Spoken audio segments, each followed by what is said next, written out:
Acompaña, ex ministro de Desarrollo Social, actual candidato a diputado nacional por el Frente de Todos en la provincia de Buenos Aires. ¿Cómo lo ves, Daniel? ¿Crees que puede dar vuelta a la elección el Frente de Todos? ¿Qué diagnóstico haces de lo que ocurrió en las urnas el 12 de septiembre?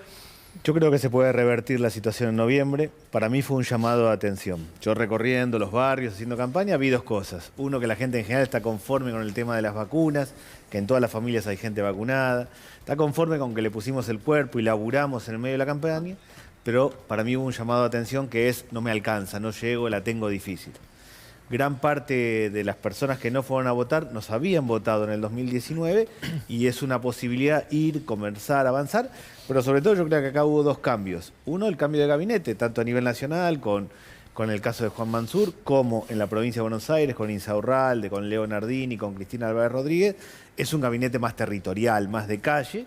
Y también ha habido medidas económicas. El salario, esta vez el salario mínimo le va a ganar a la inflación, termina en 52% el aumento, se subió al mínimo no imponible de ganancias, ha habido una serie de anuncios económicos. Mi impresión es que hubo un llamado de atención, la sociedad está viendo cuántos tomamos nota o no en el gobierno, a mí me parece que sí, y tenemos una posibilidad de revertirlo en noviembre. Ahora, Daniel, vos decís, las medidas, ¿creés que dan resultado, que apuntan a la solución de fondo o que es una cuestión temporaria? Porque en la oposición lo que dicen son todas medidas de carácter electoralista, mirando el corto plazo, mirando noviembre. ¿Vos lo ves como algo más profundo? ¿Creés que después de noviembre se va a seguir sintiendo ese alivio en el bolsillo? Sí, primero, este año tenemos que lograr que la inflación esté por debajo de los ingresos, es decir, que los ingresos, que el salario le ganen a la inflación. Pasa también que es un sector informal muy grande. Bueno, pero el salario mínimo es una referencia para 6 millones de personas. Los que cobran el salario mínimo, los que cobran planes sociales, que es el 50% del salario mínimo, y el sector informal, el gasista, el plomero, el carpintero, gran parte de ese sector tiene como referencia el salario mínimo. Entonces, si logramos, por ejemplo, este año, y todo indica que sí, que le gane a la inflación, estamos empezando a mejorar una situación crítica. Estamos hablando de un salario mínimo que es 32.000 pesos, está claro, pero que en términos generales, en porcentaje, este va a ser el primer año, después de varios, que le vamos a ganar a la inflación. El sector informal en la Argentina está asociado fuertemente a la construcción y al textil. Hay más movimiento económico, objetivamente hay más movimiento económico, el problema es el precio de los alimentos. La gente hace changas, se mueve, termina teniendo su ingreso y pasa por el comedor a retirar alimentos. El precio de los alimentos y el endeudamiento de las familias para mí son los dos temas críticos hoy. ¿Qué sucede cuando ves los indicadores de pobreza? Digo, el otro día se conoció la cifra, es un poco más baja que la última medición realizada por el INDEC, pero sigue por encima del 40%. De hecho, la indigencia aumentó. Otro poco, indudablemente, más allá de que la pandemia tiene buena parte de la explicación, bueno, la sociedad no deja de decir, che, 4 de cada 10 somos pobres. Absolutamente. Primero, la indigencia aumenta porque aumenta el precio de los alimentos. La pobreza mide lo que necesita una familia de 4 personas para reproducirse. La indigencia mide lo que necesita una familia de 4 personas para comer. Si aumenta la indigencia, quiere decir que comer es más caro en Argentina. Acá me parece que hay dos cuestiones. Uno, se han tomado medidas también por el tema del precio de los alimentos. Hay 70 productos que tienen que tener el precio estampado en la etiqueta. Tenemos que lograr que estén en todos lados. Tiene que ser una referencia clara. Ese precio, no tiene que haber debate si el papelito está bien o mal puesto. Ese precio tiene que estar así por los próximos meses. Y segundo, lograr que el productor le venda directamente al consumidor. Ahí hay una parte. La otra parte es el endeudamiento. Las familias no arrancan de cero, arrancan de menos 10, debiendo plata. Yo voy con una propuesta de crédito no bancario. Armar un gran sistema de crédito no bancario para 6 millones de personas, para máquinas y herramientas, crédito al 3% anual. Para el carpintero tengo una sierra circular, para quien cose ropa de su casa tengo una máquina de coser, al 3% anual y no como hoy que termina tomando crédito al 200%. Todas estas medidas para mí son estructurales, no es de coyuntura a noviembre, son estructurales, hay que hacerlas y sostenerlas en el tiempo. Arroyo, justo acaba de decir el tema de alimentos, sin lugar a dudas, es lo que más ha preocupado en términos inflacionarios, al menos durante buena parte del año. Ahora había bajado un poco y también se puso mucho en discusión el rol del gobierno con los formadores de precios desde todas las áreas. Un informe del Instituto de Pensamiento de Políticas Públicas que dirige Claudio Lozano dice justamente que hubo un fracaso de la política gubernamental en el control de precios y dificultad para disciplinar a los grupos oligopólicos. El eje de no poder haber dominado la inflación, ¿está en esto que dice Claudio Lozano, también director del Banco Nación? Para mí el eje está en la intermediación. O sea, yo veo el precio de los alimentos en 3 dimensiones. Una es el contexto internacional, el precio de los commodities, que está en alza. Segundo es el tema de crédito. Los panaderos no logran acopiar harina porque no acceden a crédito y terminan siempre comprando harina más cara y terminan complicándose. Y tercero, la intermediación. El tambero saca el litro de leche a 25 o 30 pesos, termina en 110 pesos en la góndola. A mí me parece que ahí hay un tema central. Por eso hablaba de estos 70 productos que tienen que tener una referencia, que el productor le venda directamente al consumidor, en serio lograr consolidar la ley de góndolas, que estén todos los productos en la góndola. Todas esas son cuestiones que hay que hacer rápidamente. Para mí, ahí está el tema central. Está claro que hay un problema serio con el precio de los alimentos. Y la consecuencia de eso es que la gente se endeuda, que como no le alcanza se endeuda y termina tomando crédito en cualquier lado, y esas son las dos cuestiones para mí determinantes. Yo voy a un barrio y lo primero que me plantea es, mira, esto acá sale 40, allá sale 90, allá sale 260, y pregunto, ¿qué estás haciendo? Me endeudé, tomé crédito acá, allá. Esas dos cuestiones se empezaron a tomar, pero para mí son la clave. ¿Puedo hacer una medio antipática en general en lo que tiene que ver con cómo se ve la pobreza o cómo se ve cualquiera que está peor, sobre todo la pobreza ahora está peor que incluso en la parte más dura de la crisis del macrismo? O sea, evidentemente, si bien ahora el rebote seguramente sea más rápido, la novedad del último informe del INDEC es que se vio que la mayor pobreza fuerte, arriba del 50%, está entre los pibes de 12 a 17 años. Y, por ejemplo, en los jubilados es cercano al 14%. ¿Esperás en los próximos años más, no sé, modificación del gasto en pos de los jóvenes que están en esa posición tan difícil y en detrimento de, por ejemplo, las discusiones alrededor de los saberes jubilatorios? ¿O es muy difícil pensar eso? Porque es muy duro en términos de opinión pública, obviamente. Yo creo que hay que hacer un ingreso universal ciudadano en la Argentina. ¿Qué demostró el IFE? El IFE llegó a 9 millones de personas. Hay 3 millones de esas personas que volvieron a la situación previa a la pandemia. Hay 3 millones que van camino a eso y 3 millones están afuera. Afuera es que se quedaron sin trabajo, o es un jardinero que tenía 10 casas, ahora tiene 5 y tiene 5, o es una empleada doméstica que tiene menos horas y no logró recuperar. Así hay cerca de 3 millones de personas. A mi modo de ver, un debate que tenemos que dar, no es que me parece a mí, lo dice la CEPAL, lo dice Naciones Unidas, y un ingreso universal de base. Con una base de ingreso que sea cerca del 50% del salario mínimo, ya hay una referencia hoy que se programa potenciar trabajo, con contraprestación laboral, con un sistema de crédito no bancario. Para mí esa es la clave. ¿Y tocar las jubilaciones, por ejemplo? Y esa es la clave primero para sostener una base. Y el tema de jubilaciones, está claro que la Argentina tiene retraso en su jubilación. Tiene un sistema amplio de jubilaciones, tiene un retraso en el monto de las jubilaciones. Ha habido bonos que han ido acompañando. Para mí no se trata de rearmar el sistema jubilatorio y bajarlo, sino sostener eso por un lado, ir a un ingreso universal de base con contraprestación laboral y un sistema de crédito no bancario. Yo veo, para mí, esto es un conjunto que tiene que ver con un ingreso universal de base, sistema de crédito no bancario, una reforma de la escuela secundaria que articule gran parte de la escuela con el trabajo, una transformación de planes sociales en trabajo como un esquema y un mecanismo permanente de apoyo a las pymes, a los sectores productivos. Todo eso en conjunto empezaría a dar vuelta a la situación. El ingreso universal de base, a mí me parece que es un debate que hay que dar, no ahora en el medio de las elecciones, pero para adelante sin lugar a dudas. Daniel, pensando en este ingreso universal ciudadano y ampliándolo un poco más, digo, todos coinciden, creo, en el frente de todos, que tiene que haber un ingreso universal, o se viene planteando desde hace rato, pero después hay algunas incógnitas, como por ejemplo, ¿qué rol pueden tener los movimientos sociales ahí? Si tiene que haber o no una intermediación, si tiene que ser algo que venga del Estado. Y marco este tema porque se repite en millones de temas. Digo, hay salidas que están claras, pero hay muchas diferencias en cómo llegamos a eso.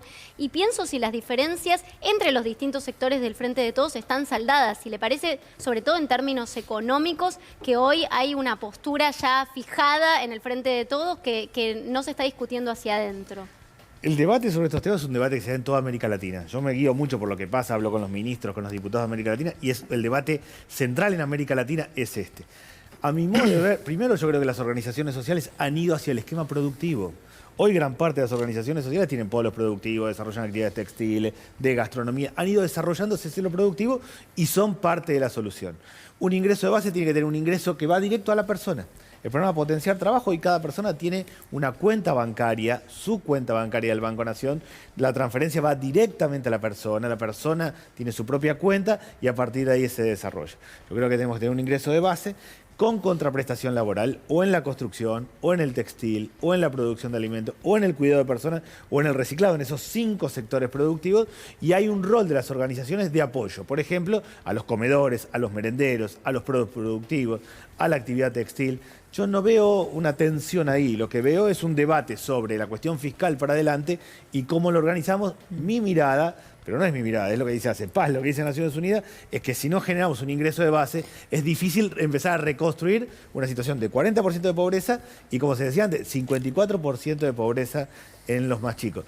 El problema argentino es en parte la solución. A nosotros tenemos que urbanizar 4.400 barrios, donde viven 4 millones de personas. Urbanizar, que es abrir calles, que es hacer vivienda, agua, servicios básicos, es un gran plan de empleo. Hay que lograr que tengamos los jardines de infantes. Todos los chicos tienen que ir al jardín. La forma de achicar la desigualdad es que todos vayan a salas de 3, 4 y 5 años. Hacer los jardines, yo empecé a hacer 800, es un gran plan de empleo en la construcción y son maestras jardineras. El problema, el retraso que tenemos en infraestructura es en parte la oportunidad que tenemos de generar trabajo para adelante. Ahora, Daniel, lo escuchaba nuevamente reiterar este tema del ingreso universal y recuerdo que no hace mucho tiempo, cuando usted era ministro, este fue un tema de discusión y que incluso se le achacaba a usted reclamar esto públicamente y que de alguna manera esto había traído una discusión dentro del gobierno. Me meto un poco por ahí en terreno de Darío, pero la gran pregunta también es cómo se financia, porque acá en la Argentina pusimos un impuesto a los ricos por única vez y fue un escándalo. ¿De dónde se saca el dinero? Hay maneras. El debate sobre el ingreso universal tiene distintas situaciones en América Latina. Hay quienes plantean, y puede ser una opción, empezar por determinadas regiones del país. O por sectores, arrancar por los jóvenes o por grupos etarios. Hay distintas maneras. Pero yo veo claramente que el debate central es, tenemos que ir hacia ahí.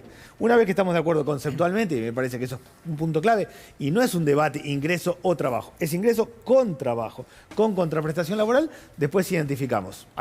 Argentina tiene, el 70% de la gente vive en los grandes centros urbanos, ahí hay una manera de encararlo, con urbano bonaerense, Rosario, Córdoba, San Miguel de Tucumán. Otra manera es arrancar con los jóvenes, hay un gran tema. Nosotros tenemos 22% de desocupación en las jóvenes en Argentina. El debate que se da en América Latina es, vamos hacia ahí, cómo encaramos por distintos sectores o por regiones del país, pero yo creo que es el debate que tenemos que dar. Claramente necesitamos dar un salto de mejora de la situación social sobre esa base.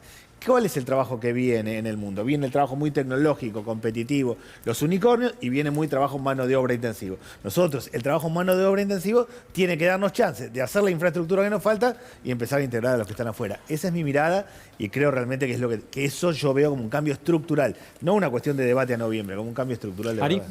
Arroyo, usted hablaba recién de la ley de góndolas, ¿no? Y decía ponerla en práctica en serio. Eso suena muy parecido a lo que decía recién Darío cuando citaba el informe Lozano de nos ha costado hasta acá disciplinar a los formadores de precio. ¿Quién es el responsable de que la ley de góndolas no se ejecute en serio, entre comillas, como decía usted recién? Lo que tenemos que hacer es, ¿qué es la ley de góndola? Previo a la ley de góndolas, ¿qué es lo que pasa? Una empresa tiene 3 marcas de harina, ocupa toda la góndola y fija los precios como quiere. La ley de góndola dice tiene que estar todos, la economía popular, los pymes, todos los productos, y el precio más bajo tiene que estar en el medio. Yo voy a la góndola y tengo claro, este es el precio, acá están todos los productos, elijo lo que me parece. Se ha empezado a hacer, creo que tenemos que tener más fuerza para consolidarlo. Hay buenos instrumentos. ¿Pero falla el control ahí? Me parece que tenemos que estar más encima, básicamente, y todos tenemos que estar más encima, pero necesitamos ley de góndola consolidada, que el productor pueda venderla directamente al consumidor, 400 pequeños mercados centrales y comercio de cercanía, si todo un conjunto de instrumentos. Todo eso que siempre mencionás, que tarda en funcionar, porque tarda siempre, cualquier aplicación, incluso en una más lenta o una más rápida, siempre tarda. Pero supongamos que sea el ideal, que funcione, que vamos y que la mitad de la góndola, un 30% es de productores nacionales, que hay un mercado central, que hay en cada barrio y demás.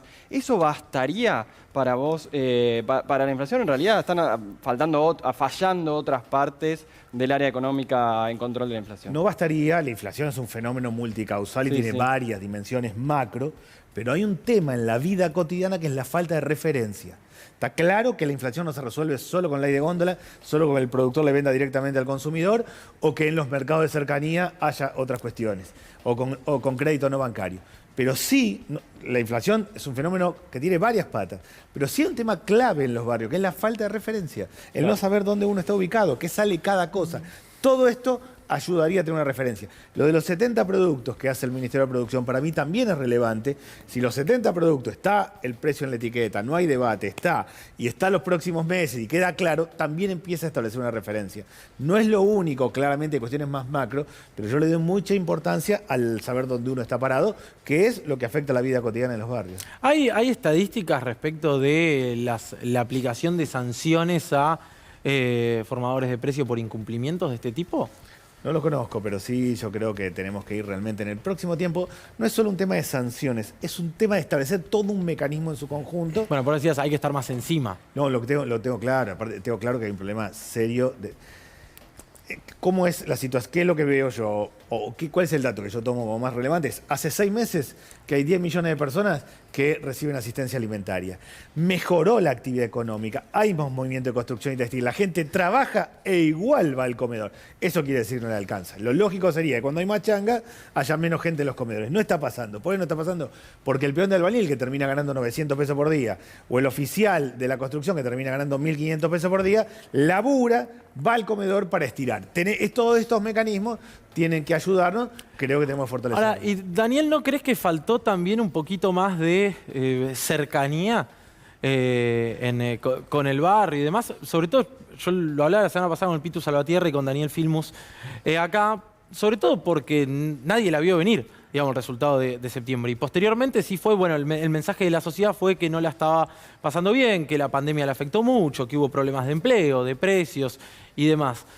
¿Qué autocrítica hay respecto de eso? Si es que existe, ¿no? Yo creo que sí, que faltó cercanía, faltó más estar, más cuerpo a cuerpo. La pandemia nos alteró a todos, es difícil para todos.